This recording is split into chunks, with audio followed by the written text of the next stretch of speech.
lỗ chứa nữa mà cái lỗ trong phần mạch bùn mạch phần mạch nó pính nữa này mà cái lỗ sao nó mở đấy thế thà thật nhiều bạn tập bóng man không bay khang bao nhiêu sạch nhiều không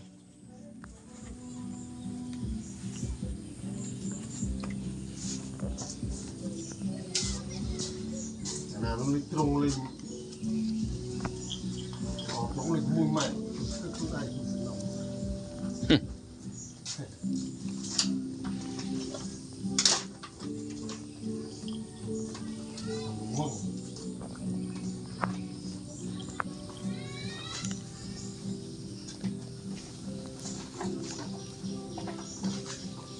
trâu cho một đôi món tí ngạt mình là thơ nè chui này bạn rung ăn dù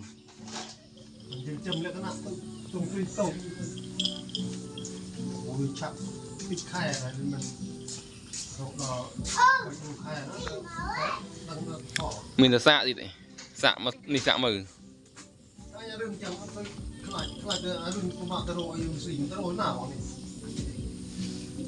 mình có nằm xuống bàn cái này nằm xuống bàn của bạn mình cái này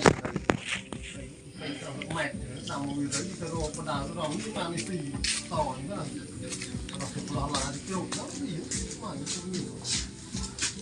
sao mà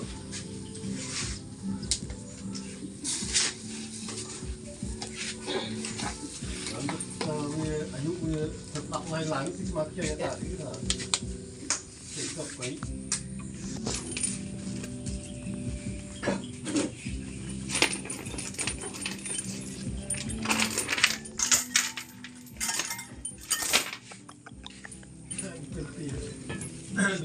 thì là nó sơn bây giờ nó thẳng bên trong cây tích hợp nào là cũng phải là bà nào nó đã câu phòng anh ơi phòng mạnh vào ngày đây cái này mình nó bán nó mình bán đến rồi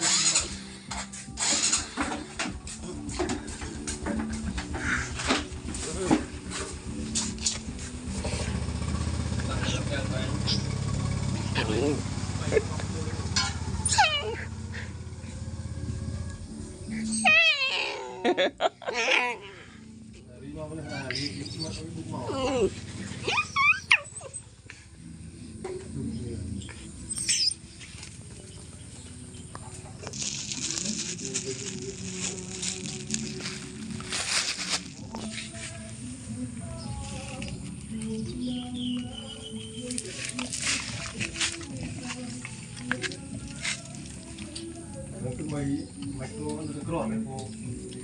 thay những con trâu vào bật mà vậy cái này mòn thay cái đầu những hàng ta bộ súng khăn ở cái min cái tinh không sốc hàng rồi xì chứ ngày làm cái cả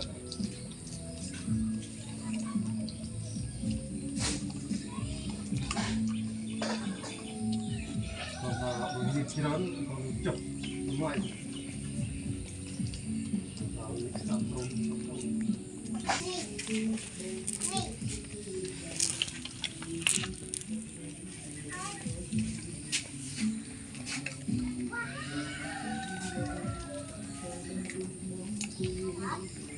cổ nó còn trời cả đồng mà nó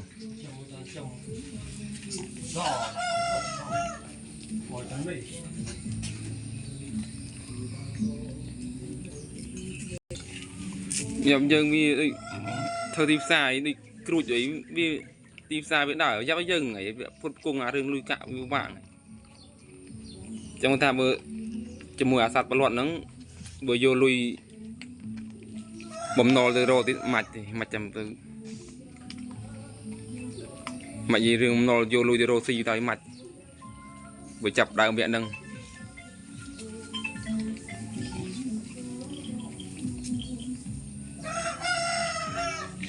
đâu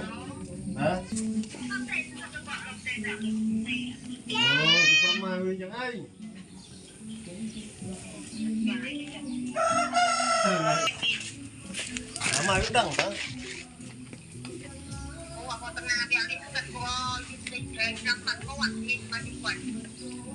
มันจะทำเรียบเว้ย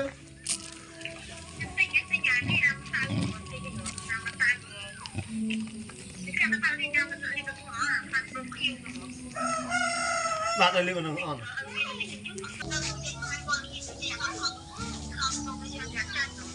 โอ้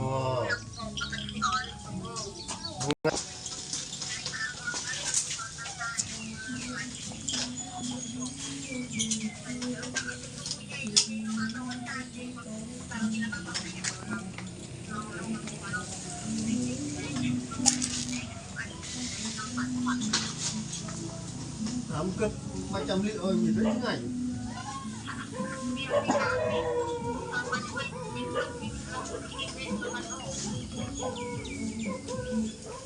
Này này.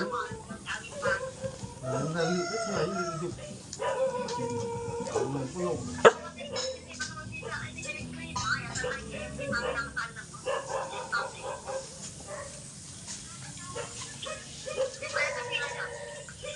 Nhớ đâu này. Come on. Một mày